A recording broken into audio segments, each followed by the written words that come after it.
Halo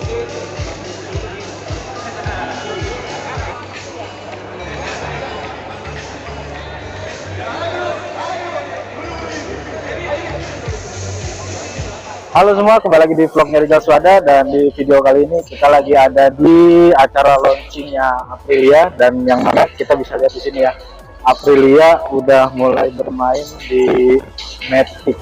Nah, di pertengahan tahun 2022 ini Aprilia mengeluarkan Aprilia SRGT.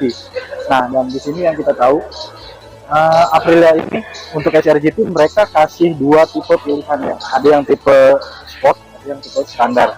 Nah, untuk yang ini kita boleh lihat dari dekat teman-teman. Kita mulai dari atas ya teman-teman ya. Untuk windshield-nya ini kan dia modelnya sih fix ya teman-teman ya, modelnya fix. Jadi dia beda sama EDV 160 yang mana windshield itu bisa di setel naik turunnya. Nah, lalu untuk desain sendiri Aprilia ini desainnya khas motor Italia ya teman-teman ya. Dan untuk bagian depannya teman-teman kita bisa lihat di sini tuh desain headlampnya itu khas banget ya, khas banget Aprilia, kayak Aprilia RS V4 dan kawan-kawan. Jadi untuk headlampnya ini mereka ada 3 cluster ya teman-teman. Jadi ini untuk lampu utama, ini untuk lampu jauhnya, dan kalau kita lihat ke bawah teman-teman, Aprilia RS GT ini dibekali shock depan teleskopik, cuman yang bikin keren itu ukurannya gede banget. Ukurannya itu kalau nggak salah 33 mm, dan ini ngingetin kita sama kayak ukurannya sport 150 ya teman-teman, kayak Ninja RR gitu kan. Jadi ukuran teleskopiknya itu 33 mm, dan di bagian depan sini untuk pengeremannya Aprilia RS GT ini mereka udah dibekali dengan ABS. Nah, namun sayangnya ABS-nya itu masih single channel, jadi hanya untuk cakram depannya aja. Nah, untuk bagian bannya, nah ini bannya yang keren nih teman-teman. Aprilia itu ngasih ban Michelin, tipenya itu Anake, ukurannya 110/80 ring 14. Nah, jadi untuk bannya ini dia emang modelnya belang ya teman. Jadi untuk yang bagian depan itu ring 14 dan yang belakang itu 13. Nah, sekarang kita lihat dari samping ya teman-teman. Nah, untuk bagian samping sendiri, karena emang desainnya itu apa ya, kayak Matic dual purpose gitu ya. Jadi Aprilia ini kan dia emang dihadirkan untuk menantang EDV 160 walaupun dari harga jauh. Karena memang untuk Aprilia ini emang bahasanya itu yang sekarang itu bukan buat kaum mendang-mending ya teman-teman. Dengan harga 60 sampai 61,5 juta itu kalau buat kaum mendang-mending mungkin tambahin sedikit lagi udah dapat X-Max ya teman-teman. Atau kalau untuk ngambil EDV 160 mungkin udah bisa dapat 2 unit teman-teman. Nah, yang disayangkan lagi teman-teman, untuk harga 60 jutaan memang si Aprilia RS GT ini belum dilengkapi dengan keyless teman-teman. Jadi kuncinya itu masih anak kunci biasa. Namun infonya ini katanya sih udah immobilizer ya teman-teman. Jadi walaupun di duplikat dia nggak mau nyala kalau bukan pasangannya kuncinya. Nah, mundur ke bagian belakang nih teman-teman. Untuk behel belakangnya ini agak kurang greget ya teman-teman.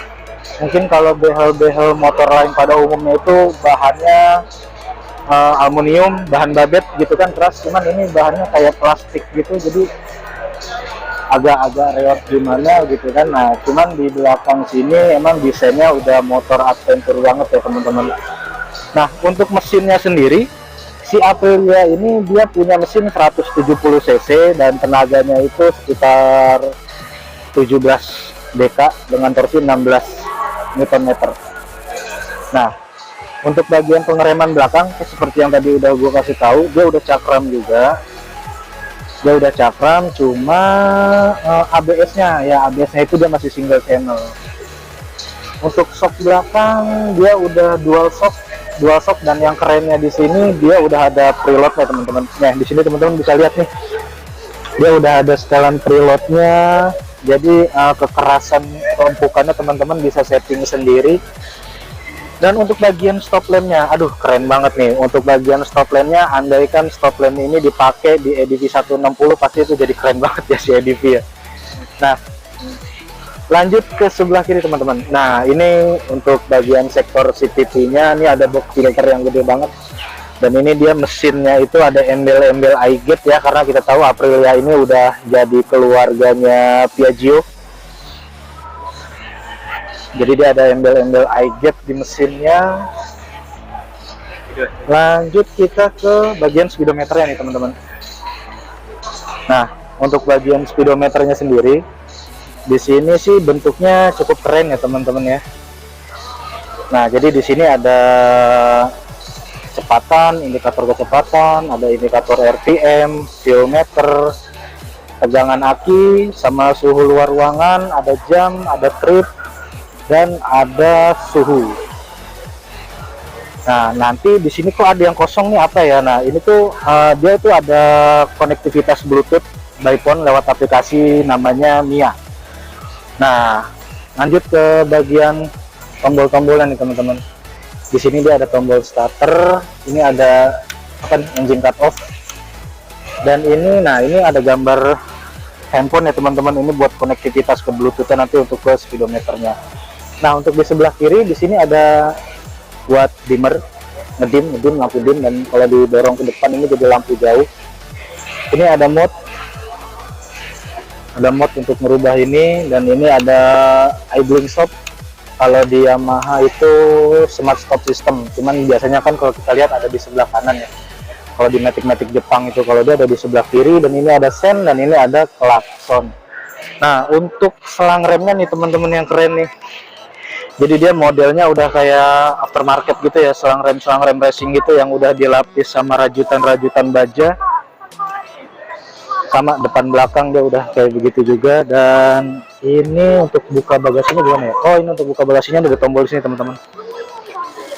Jadi sistemnya itu kayak elektrik sih. Coba deh kalau kita kunci lagi. Nah ini ada suara motor listriknya nih teman-teman. Nah untuk bagasinya ini lumayan gede banget tuh teman-teman. Kalau nggak salah ini hampir sama kayak NMAX sih. Ini muat satu helm full face, muat satu helm tanpa harus mentok, jadi pas banget. Nah cuma sayangnya ini apa, emang karena posisi motornya atau gimana ya, jadi ini tuh terlalu tegak, jadi nah nggak mau diem, jatuh terus. Nah terus di sini kita lihat nih ada jendol-jendolan apa nih teman-teman. Ini tuh buat air coolant kalau nggak salah, tempat air aki. Dan ini yang dibaut kayaknya sih dalamnya akinya. Oh ini air aki lagi, air radiator. Oke ini masuk ya, helm full face 1.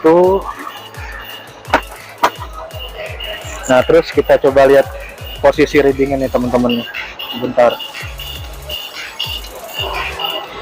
Jadi untuk posisi readingnya teman-teman, ini untuk jack yang di bagian bawah ini, kalau posisi kaki kayak gini sih santai, relax ya. Cuman untuk posisi selonjorannya ini nggak terlalu lurus kakinya, jadi kakinya itu masih agak nyiku gitu. Cuman kalau untuk dalam kota segini udah cukup relax, enak sih teman-teman. Dan ini motor emang cukup tinggi ya teman-teman, kurang lebih hampir 1 cm lebih tinggi daripada EDV 160.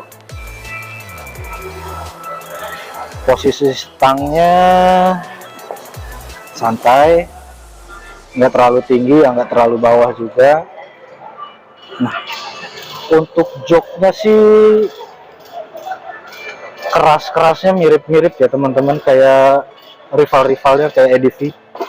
Jadi dia emang kelihatannya tebel, terus pas dipencet-pencet sama tangan juga dia empuk ya. Cuma pas didudukin kayak apa ya, kayak ngebagel gitu, kayaknya agak keras gimana gitu kan.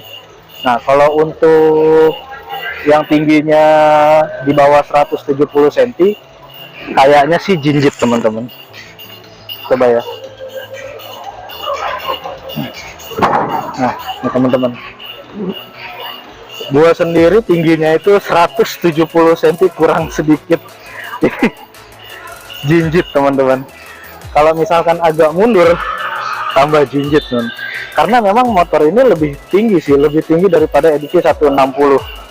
Cuma kalau kita duduknya agak maju, nah ya pas ujung kaki gitulah jinjitnya kan. Cuman kalau misalkan satu kaki begini ya masih napak teman-teman. Dan yang spesial dari motor ini emang di suspensinya teman-teman. Jadi untuk suspensi depannya itu empuk pakai banget, yang belakangnya juga empuk pakai banget. Jadi kalau kita ngehantem jalanan yang jelek, apalagi kalau di sini itu kan banyak speed trap ya teman-teman, itu nggak usah khawatir pakai motor ini, pasti enak banget teman-teman. Ya mungkin gitu aja nih teman-teman, posisi readingnya tinggi. Nah cuma di sini nih sayangnya nggak ada ini ya, nggak ada karet gitu, karet pelapis gitu di sini. Jadi ini tuh cuma langsung plastik aja. Jadi untuk kaki tuh biar lebih kesep gitu kan kalau ada karetnya gitu. Kita standarin lagi. Oke. Nah mungkin itu ya teman-teman ya, dengan harganya yang 60 jutaan teman-teman bisa pilih. Teman-teman mau cari motor dengan prestisius yang tinggi atau mau cari yang value for money. Yang jelas motor ini positioningnya mereka ada di atasnya EDV 160, di bawahnya XMAX 250. Karena dari harga sendiri emang udah mepet banget sama XMAX 250. Nah buat teman-teman yang punya budget ngepres, teman-teman bisa pilih mau ambil ini atau XMAX 250 atau EDV masih kembalian banyak. Oke teman-teman, mungkin itu aja video dari gua di kesempatan kali ini tentang si Aprilia RS GT ini. Itu menurut pendapat gue sendiri. Coba kalau menurut pendapat teman kira-kira gimana dengan harganya yang 60 jutaan, dengan fitur yang seperti ini, desain yang seperti ini, apakah sesuai dengan harganya atau tidak? Silahkan share di kolom komentar teman-teman.